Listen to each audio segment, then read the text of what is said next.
Now, I have to start with a caveat that I would much prefer to give a talk about something different.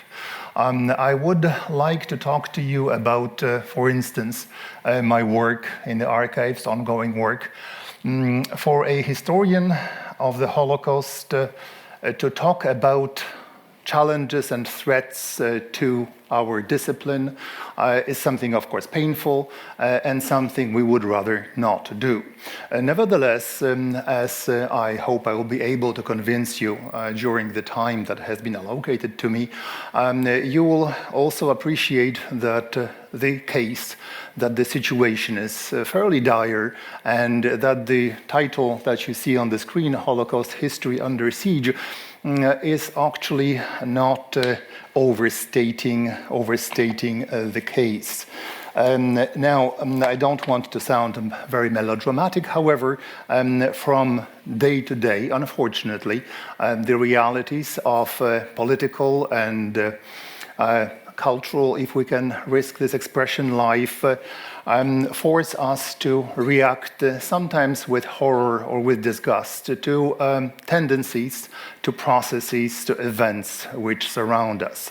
Now, what you see here on the screen is an image from Kalisz. Kalisz is a mid-sized town in central western Poland, where 6 days ago, a large, in the hundreds, a group of nationalists came together and for 4 hours chanted death, kill the Jews, death to Jews, and things that you can here read.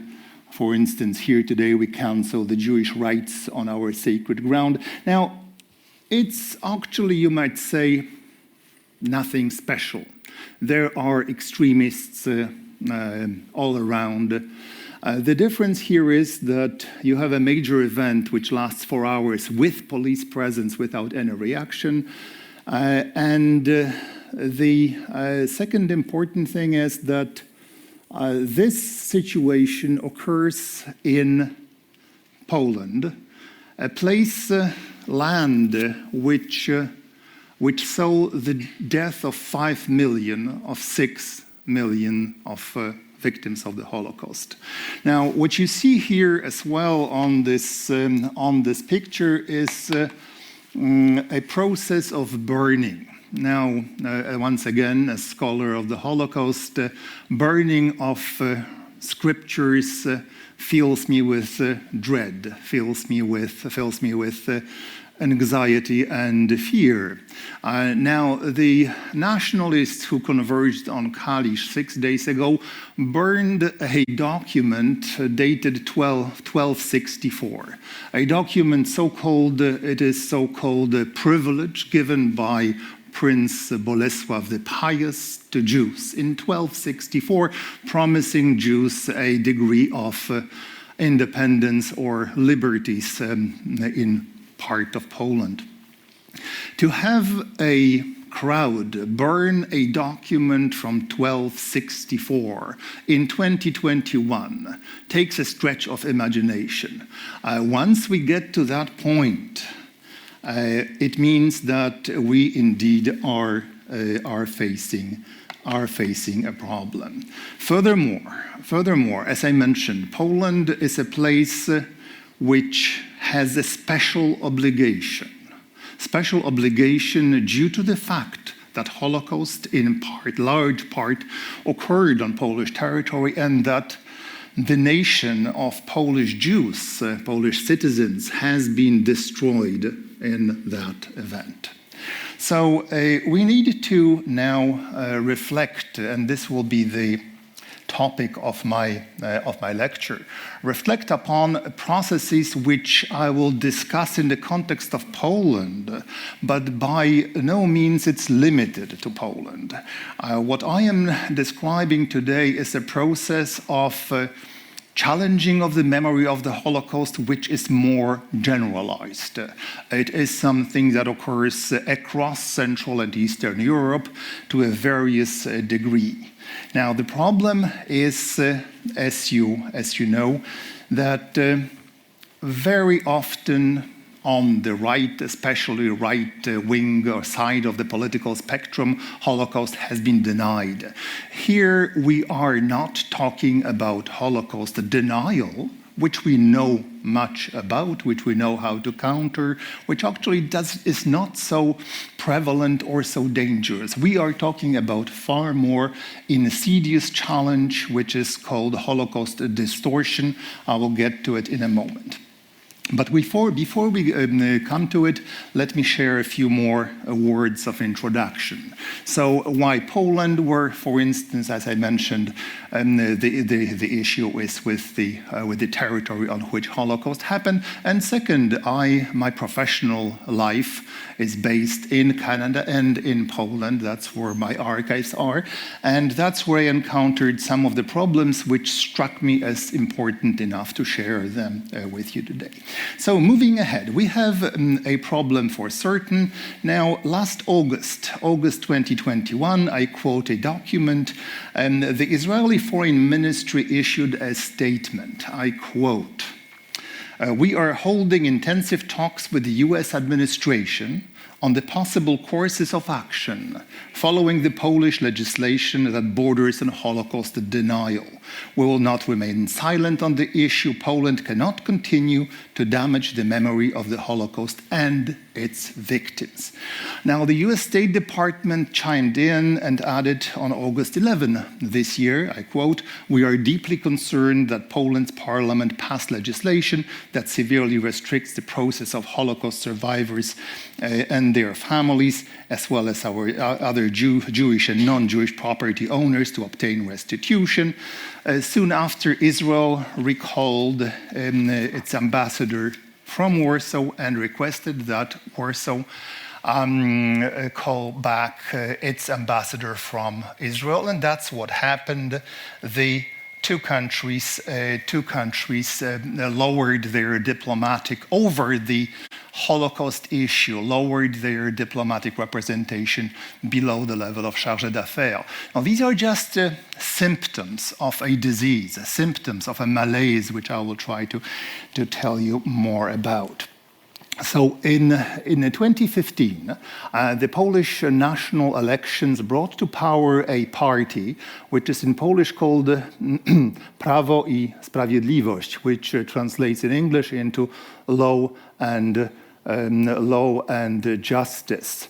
Now, this is a bit of an ironic name for a party that has, let's say, led a relentless attack against the judiciary, independent judiciary over last year, a party that obsessed with destroying the foundations of independent judiciary and slowly dismantling, or rather quickly dismantling, the fundamental components of the democratic system. Now, so the judges became the targets, as became the journalists. However, historians were also targeted. And the obsession that the nationalists have in defending so-called good name of the nation made history one of the most internationally, let's say, recognized areas of confrontation. And this is for me extremely painful, because there is nothing more troubling for a historian to be forced out in a way that I am right now. As I mentioned, I would much rather prefer to talk to you about the dynamics of life in open ghettos or closed ghettos. However, here I am, trying to defend what I think needs to be defended. So, Holocaust research, Holocaust studies, Holocaust educators found themselves at the very heart of this struggle. Well, what you see in Poland is proliferation of the word national. And narodowy, national in Polish, has a bit of different meaning and flavor than its English equivalent. Narodowy means it is very much an ethnic here. Naród is ethnically construed, especially in Eastern Europe. So what you have is sudden proliferation in Poland of national foundation, national media, national national this, national that. I remember when I was a young man, many years ago in Poland, as a student under communism, there was a joke that we used to tell, that there is something we call obliterating adjective. Namely, the communist authorities slapped always socialist. If they said, for instance, socialist justice, it meant no justice. If they said socialist democracy, it meant no democracy. This is something we called obliterating adjective, przymiotnik niwelujący. So this national, let's say, national media today means that they are party media. So this kind of history comes back with a vengeance. So what we are facing now here, why this struggle against or with history in Poland? Once again, similar things happen in Turkey or in Russia on a much more serious scale. But once again, my experience is in Poland, and that's where the focus will be. So, as I mentioned, pure and undiluted Holocaust denial is something that we sort of know how to deal with. But what we see in Poland is a new, perhaps not entirely new, but fairly new phenomenon, which is called Holocaust distortion. Now, what is what's this Holocaust distortion? It means that the authorities or adherents of this particular attitude, they do not deny the factuality of the event. They say, yes, the Jews have been murdered in Europe.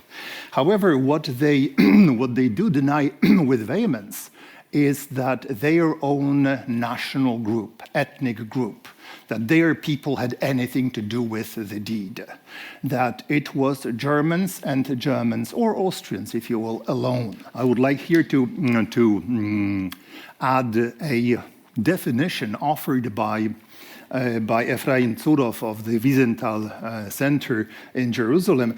And I quote him, he said, the main characteristic of this distortion of the Holocaust, which corrodes, let's say, thinking in Poland and in Eastern Europe, is, I quote, is the attribution of Holocaust crimes entirely to German Nazis as opposed to locals, the exaggeration of the number and scope of the assistance provided by local righteous Gentiles, and attempts to claim that the only local participants in Holocaust crimes were criminals or totally peripheral elements of the society.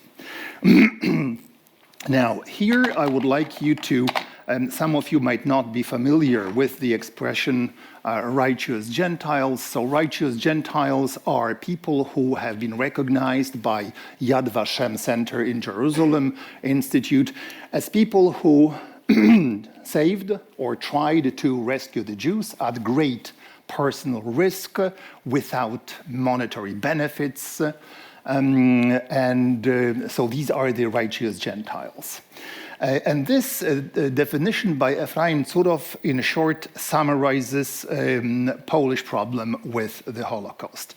And this is inability or lack of will to recognize that certain segments of the Polish society, definitely not this tiny criminal margin, took part in the German, I stress German, genocidal project.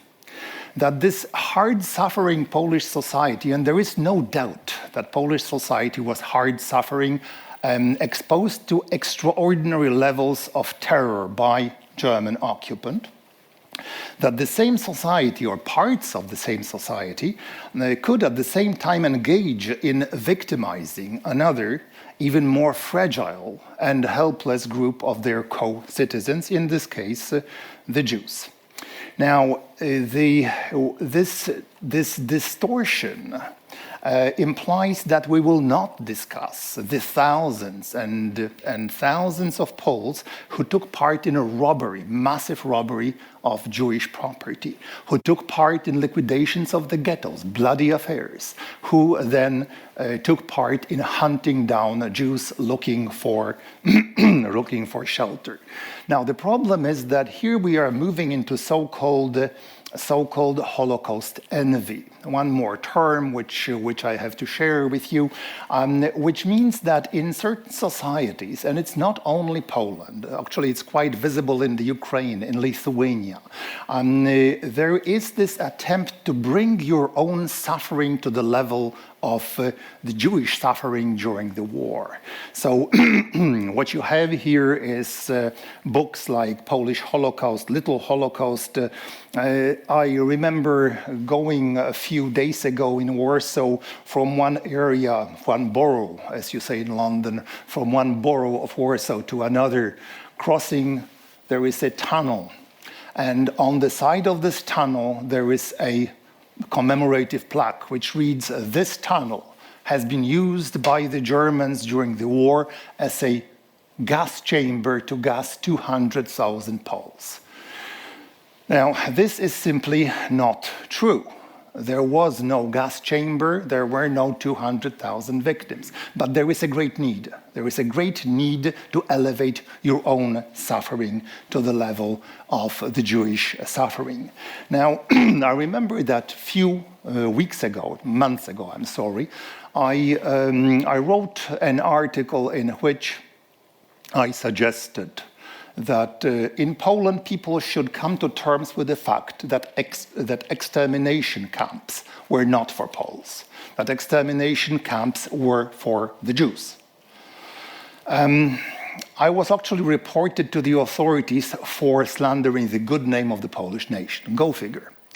There are cases now of people being actually prosecuted according to the laws of criminal prosecution for stating the truth, that the extermination camps were not for Poles. Extermination camps were for the Jews.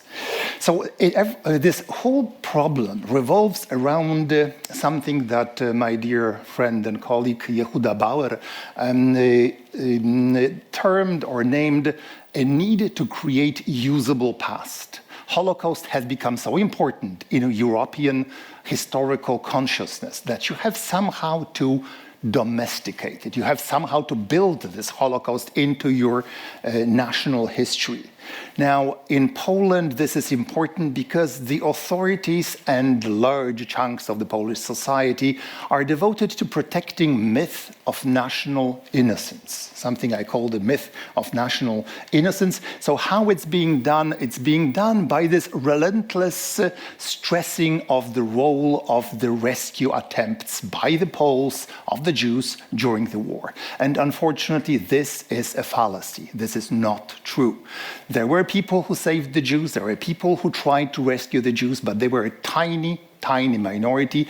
And this minority, these righteous Poles, were most of all deadly afraid not of the Germans, who were far away, who didn't have a simple clue where to find the hidden Jews, but of their own neighbors, who had a very good clue and who knew very well where to look for these hidden people. Now, you can say that being a Pole who rescued the Jews during the war has been the most difficult and most dangerous kind of conspiracy you can imagine.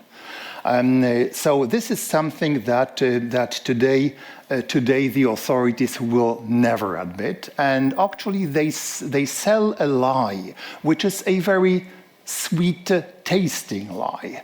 And for instance, when I was in a communist school, as I was a pupil, we were being taught that Soviet Union is the best country in the world. Well, we knew it was not true. Nobody swallowed this kind of food. However, if you are being told that your family, your nation, your tribe has always held high moral ground, you are quite likely to swallow it and to taste it. It tastes well. It is not nutritious, but it tastes well.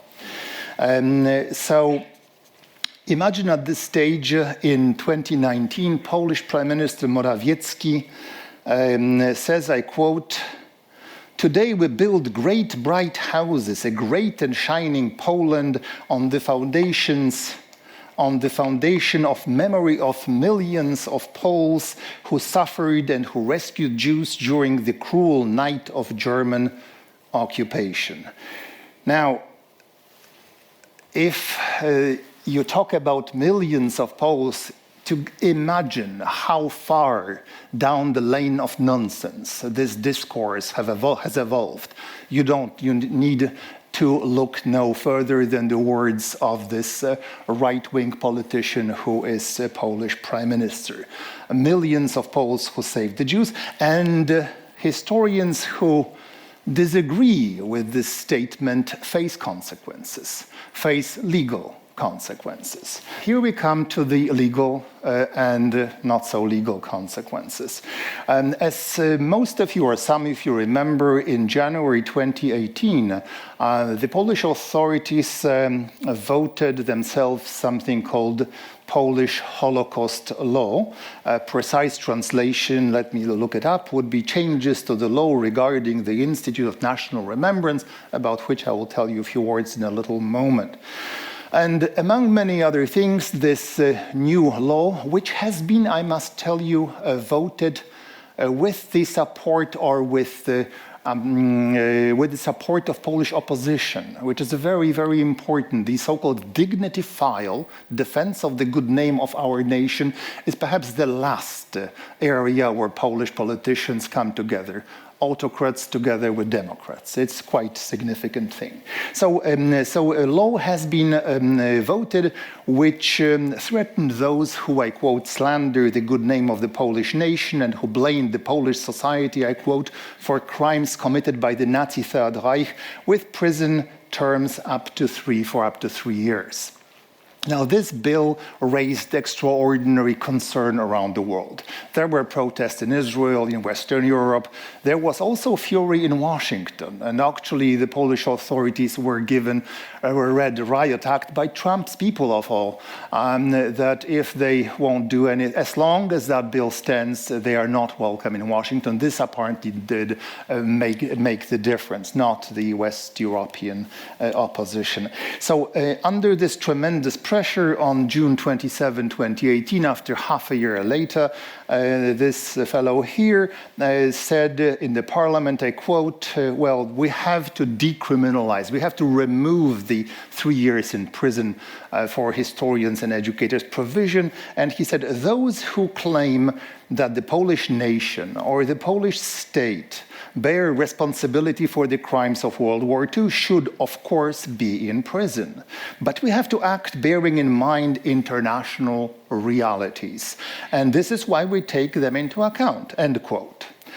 Morawiecki further informed the parliament that while withdrawing the criminal provisions, the Polish state gives itself the right to intervene in terms of civil litigation and to punish through civil action slanderers of the good name of the Polish nation, and that it would make very easy to file lawsuits against people who are, let's say, openly discussing the issue of Polish complicity in the Holocaust.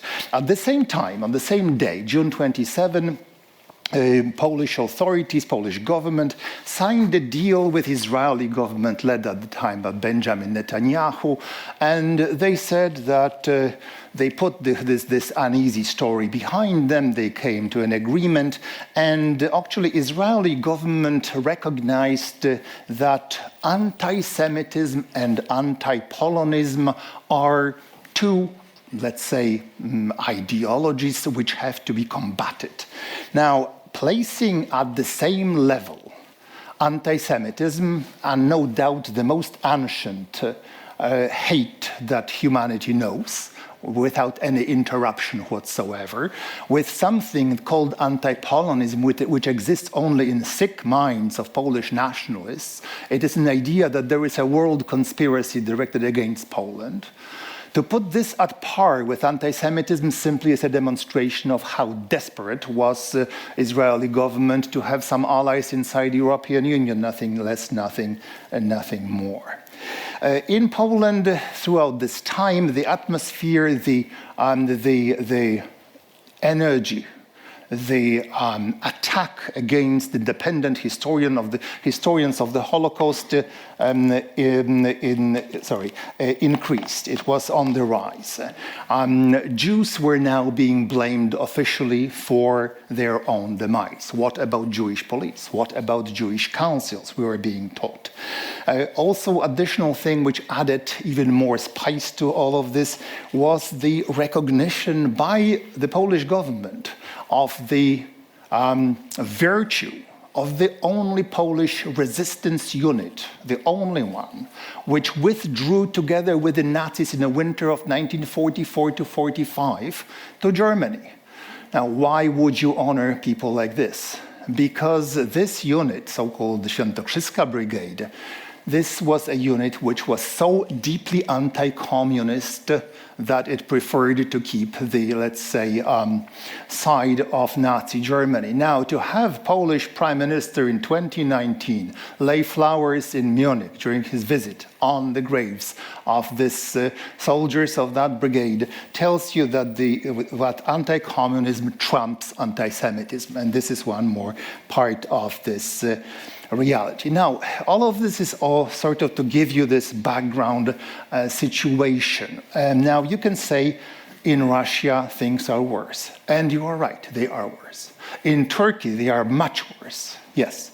But here we are talking about a country which still is a member of the European Union, and that requires certain standards of moral evaluation which are higher than we have in the case of regular totalitarian or autocratic states.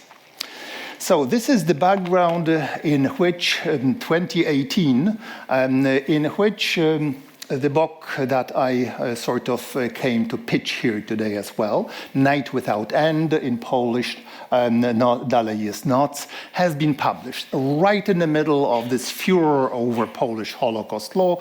It was a result of 6 years of hard work of a team that I collected together, that we discussed together with my colleagues, 9 historians, some from Poland, some from abroad, and this book is 2 books, as you can see, 1,700 pages. By the way, I'm very happy to let you know that next year and before the summer, it will be out in English, published by Yad Vashem and Indiana University Press.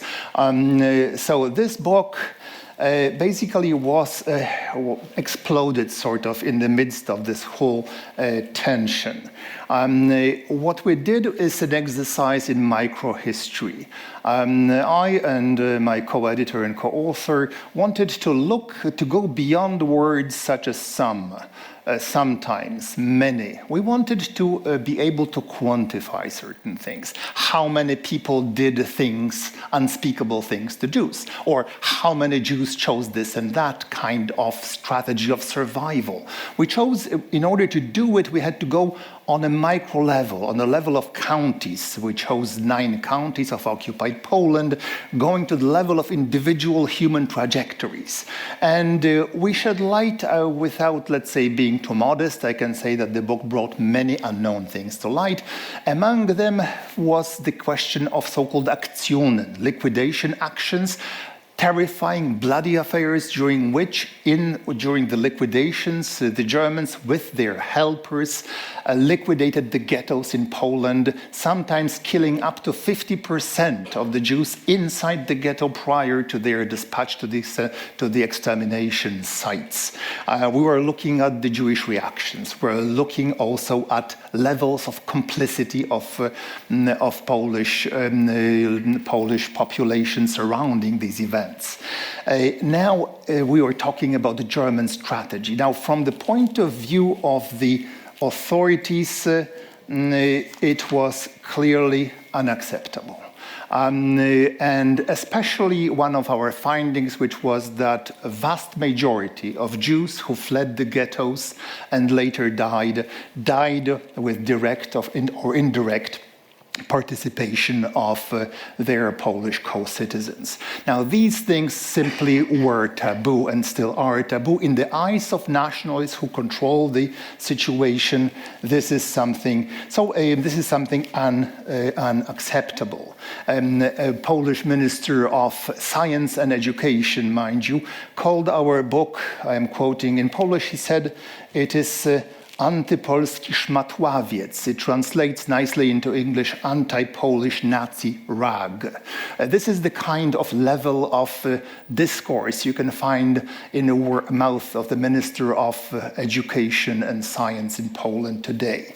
So what happens is a degree of verbal violence, which was unprecedented in state media, state-controlled media. And one of these institutions that I don't have too much time to discuss, but I have, is the Institute of National Remembrance, Instytut Pamięci Narodowej, a very unique institution which is now geared, weaponized by the Polish state to the tune of 100 million, nearly 100 million British pounds per year, in order to enforce the party line in matters dealing with Polish history. Hundreds of historians, mass production of historiography, ordered by the authorities. It is this in European Union, I don't think there is anything that can come even close to it, and definitely no institution which would so deeply be devoted into distortion of the Holocaust. So what you have here is this evolution of an institution that was fairly right-wing and has become very radical. You see here, for instance, a portrait or a picture of the person, Dr. Greniuch, raising his right arm. This individual has been appointed to the directorial position in the Institute of National Remembrance in February of 2021. He was under, once again, the authorities learned that there will be protestations in the West, that there will be furor. He was recalled after some time. Nevertheless, the fact that an individual with such a history can be appointed to one of the most important directorial positions in that institute tells you a world about institutional culture which allowed something like this to happen. Now, there are many institutions involved in memory control or enforcement of this doctrine. One of them is Pilecki Institute, and their focus is to stress Polish heroism, to stress the righteous, to put more and more insistence on this event, to present that the default position of the Polish society during the war was rescuing the Jews, which, as every historian worth his or her salt knows, was simply not true.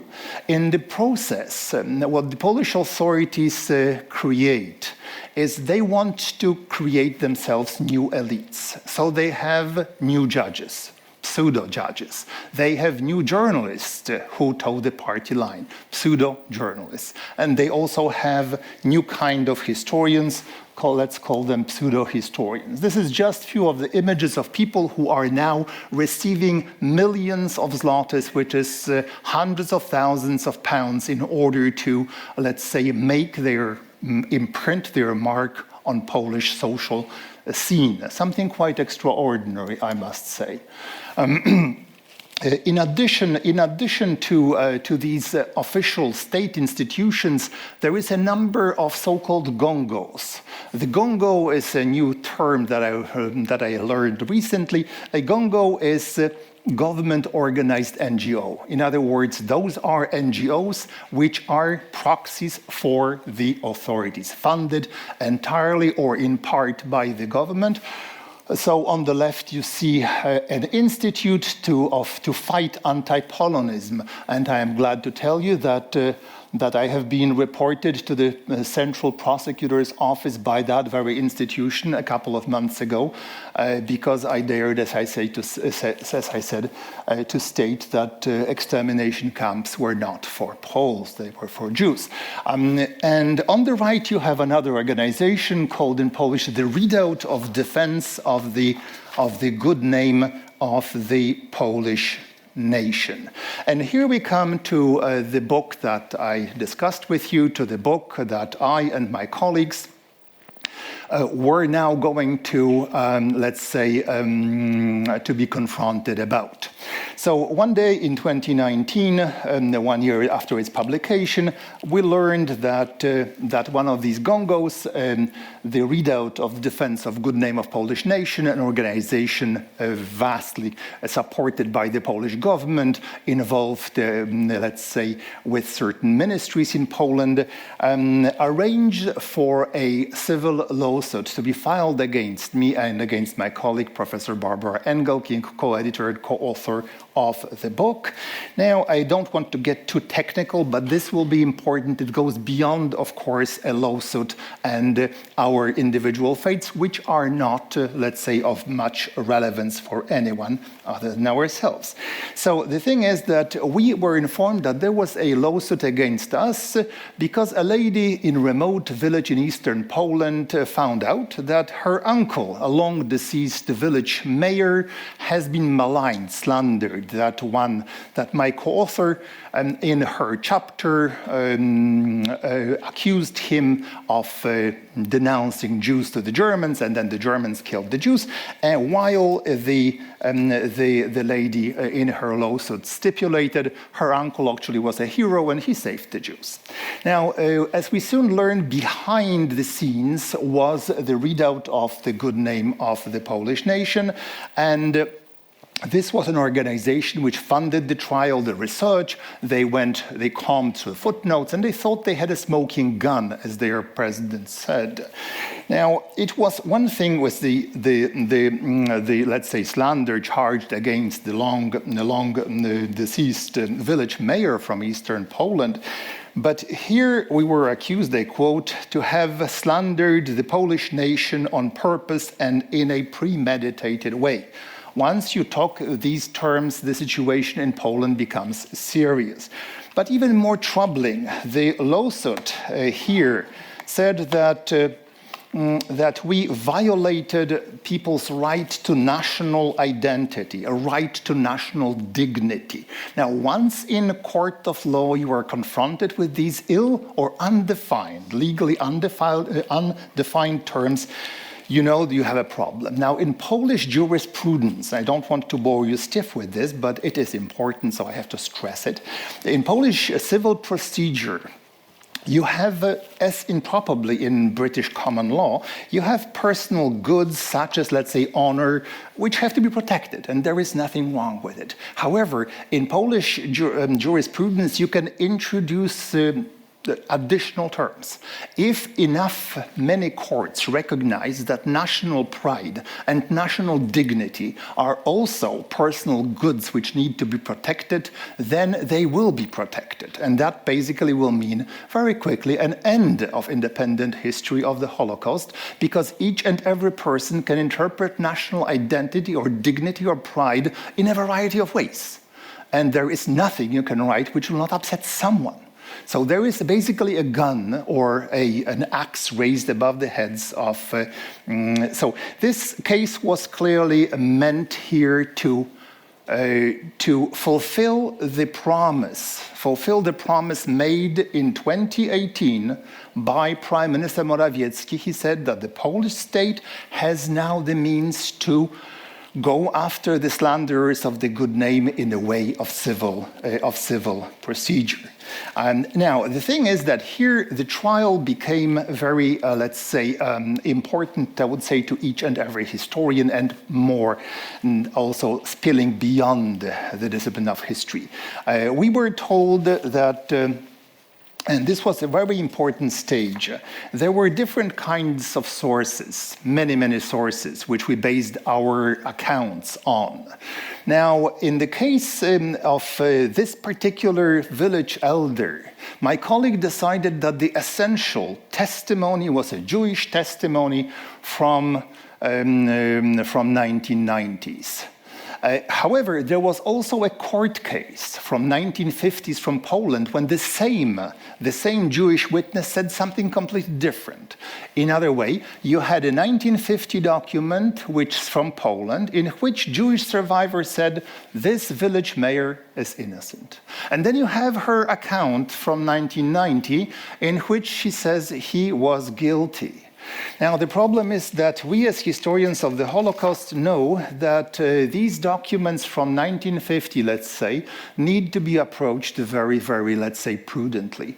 Who were the Jews who were still left in Poland in 1950? After the Kielce pogrom of 1946, the Jews who were still in Poland basically decided to throw in their lot with the majority society. The last thing the Jews would do would be to go to court and to accuse their Polish, let's say, co-citizens of crimes against other Jews. And this Jewish survivor, that's what she said. She was under pressure. People were getting, during that trial in that village, killed or wounded if they didn't want to defend their own. So at this stage, the court came to its, in February, so 8 months ago, the court reached a verdict on February 14, 2021, after a long, two-year-long trial. The court came to the decision that we as historians, I and my colleague, don't have to pay very high restitution, which was asked for, but we have to apologize because, I quote here, we had slandered the good name of this person. Now, more importantly, the judge, in her wisdom, said that if a historian faces two contradictory testimonies, we cannot settle the issue. We are unable to pronounce ourselves. So as long as we have a survivor testimony and we have a document from Polish court, we cannot reach any conclusion. And this basically was one of the powerful blows against the value of Jewish survivor testimony. It was something quite extraordinary. I must tell you that during the trial, two lawyers for the plaintiff tried to say, look at these Jewish testimonies. They change constantly their version. Here in 1945, the Jewish witness says one thing, and in 1946 she says something else. How can you trust someone who changes their line constantly? Well, unfortunately, if you were a Jew in Poland during the war, if you didn't constantly change your version, you were dead. And this simple fact seems to have been overlooked by the court. Now, I wanted to insert at this stage that my own name, Grabowski, is an Aryan name. Bought by my family, by my father in 1942 in Warsaw. So it's not the question of a tendency to lie, it's a tendency to survive. But this attitude of casting doubt on Jewish testimony was something quite extraordinary. But more importantly, the Warsaw court said that indeed, and I think I have to quote the sentence because it's important. It had a tremendous impact it could have had a tremendous impact, it might have still. Let me say, so in the verdict, Judge Jończyk wrote, in the light of the above presented ideas and jurisprudence, we can assume that ascribing to Poles the crimes of the Holocaust committed by the Third Reich can be construed as hurtful and striking at the feeling of identity and national pride. The unprecedented historical events which constitute the legacy of the community and of its individual members and which are considered as factual beyond any discussion cannot be made relative because it risks to strike against the feeling of national belonging and provokes feeling of harm, and so on and so forth. It It was the first time that you had Polish innocence legislated. If this verdict stood on appeal, then any kind of historical research, independent critical historical research into the history of the Holocaust in Poland would have ended. And the chilling effect of this verdict, of course, was profound. Now, I and my colleague, we appealed, and we won on appeal. And I'm slowly now moving towards conclusion here. So in the month that followed, we appealed.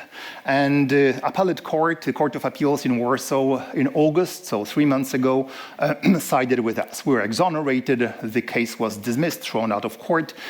Now, it is a battle which we won, but the war is far from over. The problem is that for the nationalists, the issue of national mythology, of national innocence, is at the heart of who they are. They are not going away. They are going to come back, of course. And there is no doubt also that this kind of attack on independent historians will be perceived, or has been perceived, by other autocratic and not only autocratic regimes.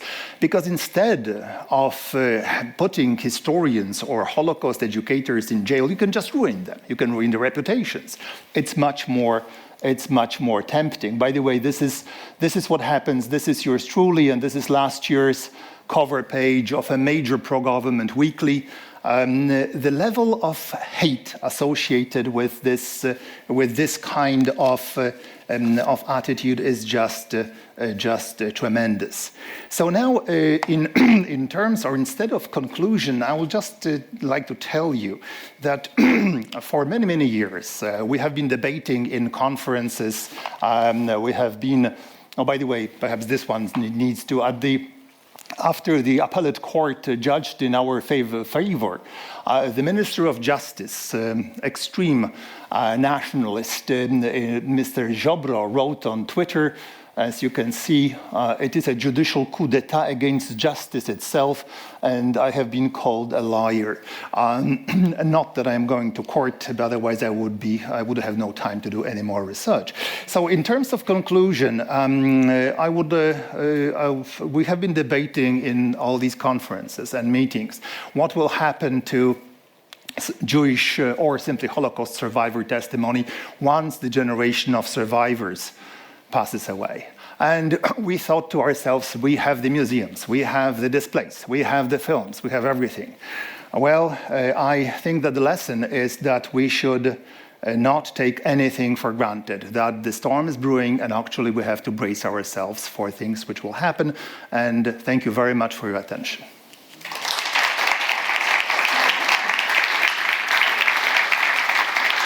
I'll start off with one of the questions from the online audience, which is a question about whether Roman Catholic priests are doing anything to mitigate. Well, the position of the Polish Catholic Church is one of the major reasons of concern. The Polish Catholic Church, by and large, has aligned itself with the most reactionary elements of Polish political life. However, it doesn't mean that there are no exceptions. There is, for instance, one priest, Reverend Lemański, whom I appreciate very much. So there are shining lights in the darkness.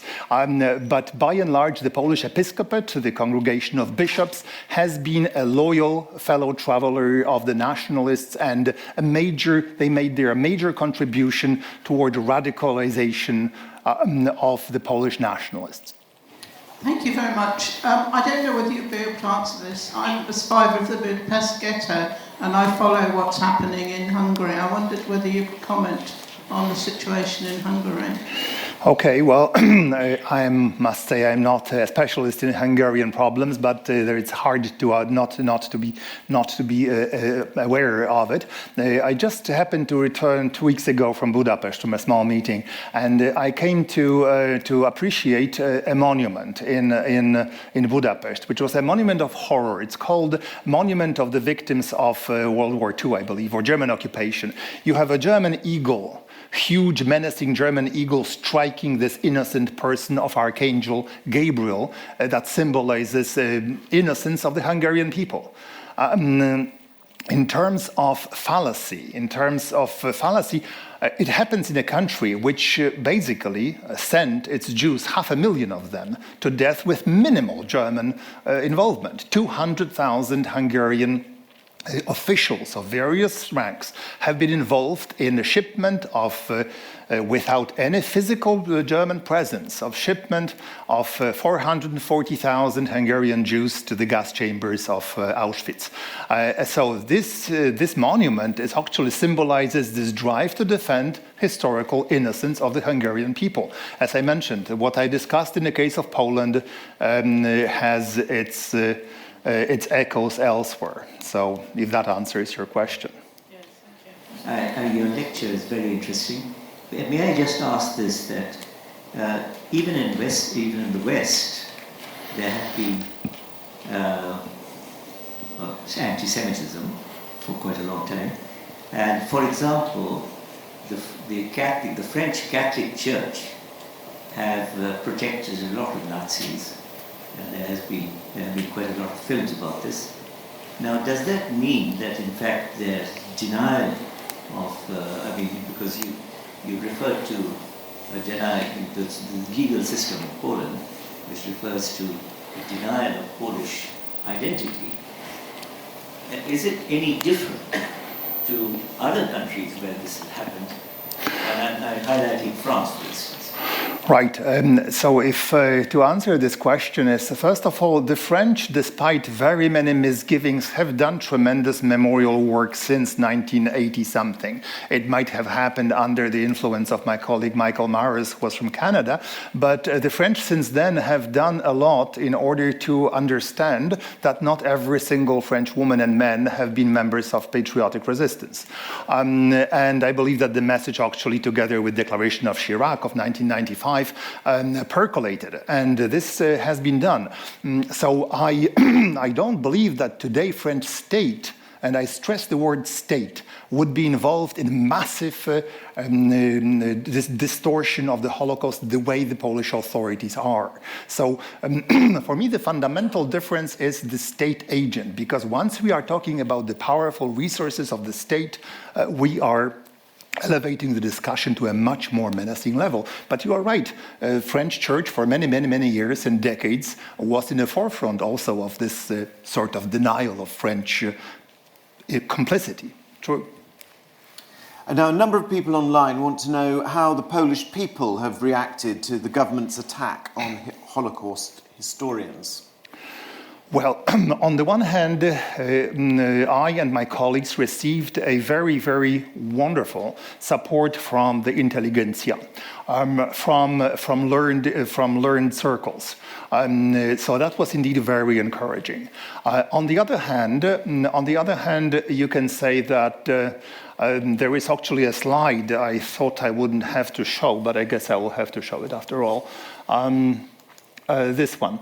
Actually asked in terms of general population, the question was, would you be in favor of charging historians who write about Polish complicity in the Holocaust? And as you can see, some 40% said yes. And they were not asked to charge historians who lie. They were asked about historians who write about complicity. So if you have 40% of people who would like to place innocent people in front of a tribunal, and you have 11% who are not exactly certain, it means that we are facing a huge problem. I'm just wondering, what kind of processes are going on, do you think, where on the one hand there seems to be the nationalists attempting to preserve a view of defending Jews during the Holocaust, and yet there's a rising tide of anti-Semitism and pro-Nazi feelings that seem to be contradictory, but I suspect they're feeding off each other.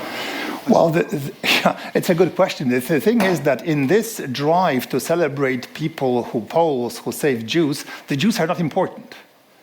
Poles are important. You are not celebrating the fact that Jews were saved. You are celebrating your own virtue. So this, I mentioned in a few of my publications, I said, The only way, if you want to be true in terms of history, if you want to celebrate Poles who devoted their lives or welfare to preserving the Jews, which is a very noble thing, at the same time, please devote a moment of time to celebrate, to honor Jews who exactly at the same location have been betrayed and murdered by their Polish co-citizens or neighbors. And somehow it didn't catch on, I must say. But my offer is on the table. So the problem is that this something I call the righteous defense is not to, let's say, commemorate the Jews. It's only to increase your sense of national pride, which feeds into this nationalistic project. And unfortunately, what you can see that people who are on extreme right are today the first people to celebrate Polish righteous Gentiles, if it answers your question. Professor Grabowski, we thank you very much for delivering the second Wiener Holocaust Memorial Lecture. It was a chilling but very important evening, and we would like to thank you very much for it. Well, thank you very much. Thank you very much.